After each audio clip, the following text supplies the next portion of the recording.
Bonjour, je m'appelle Wim van der Velde, on est aussi au domaine de la vallée et je vais vous montrer comment on fait la pêche verticale.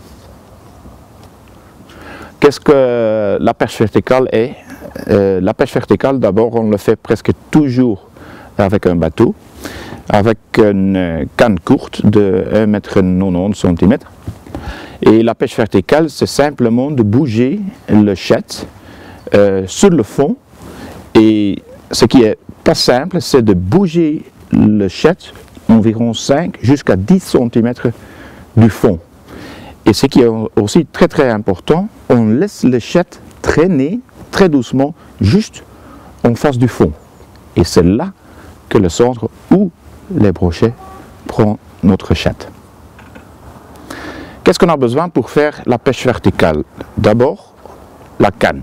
Une canne courte, mais quand même assez rigide.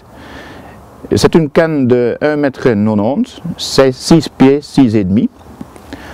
Un moulinet avec de la tresse de environ 10 livres.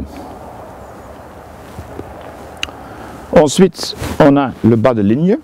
Moi, je pêche toujours avec un bas de ligne en fer parce que de temps en temps, il y a des brochets qui attrapent le chat et si on ne pêche pas avec une bas de ligne, on perd le brochet. Le chat, il est fait avec un plomb, on appelle ça le Erie plomb. J'utilise uniquement le 14 grammes, le 17, le 21 et le 28 grammes. Avec un hameçon simple, mais ce qui est très important, on met une hameçon triple en arrière. Comment est-ce que moi je fais ça?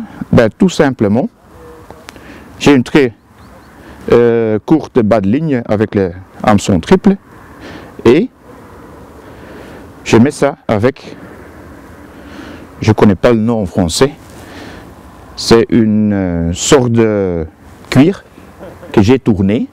J'ai mis ça dans l'œil de ce hameçon triple et je le mets à l'arrière, comme ça.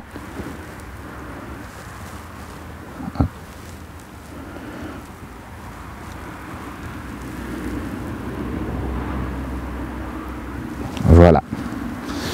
Maintenant, quand il y a un cendre ou un brochet qui prend le chat, il le prend par arrière et il tire. Et le hameçon triple est libre. C'est comme ça que notre chat reste intact. On a le leurre souple avec une queue assez grande, comme celui-ci. On appelle ça chez nous en Belgique, en Hollande, on appelle ça le Lunker City. Toujours le plomb, hameçon simple et en arrière, on a le hameçon triple. Celui-ci, on utilise beaucoup pendant l'été et l'automne. Pourquoi? Parce que ça bouge très actif. En hiver, on utilise par exemple le Stanley. Pourquoi? Parce que le queue est un peu moins actif. Ou le Finesse, très connu en Belgique et en Hollande.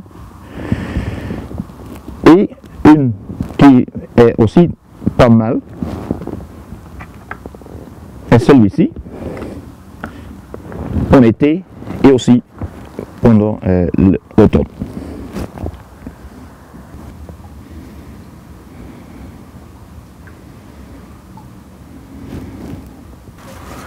Quand on pêche, on a besoin d'un bateau naturellement, notre leurre souple, notre canne, moulin, mais ce qui est aussi important, on a besoin d'un éco-sondeur.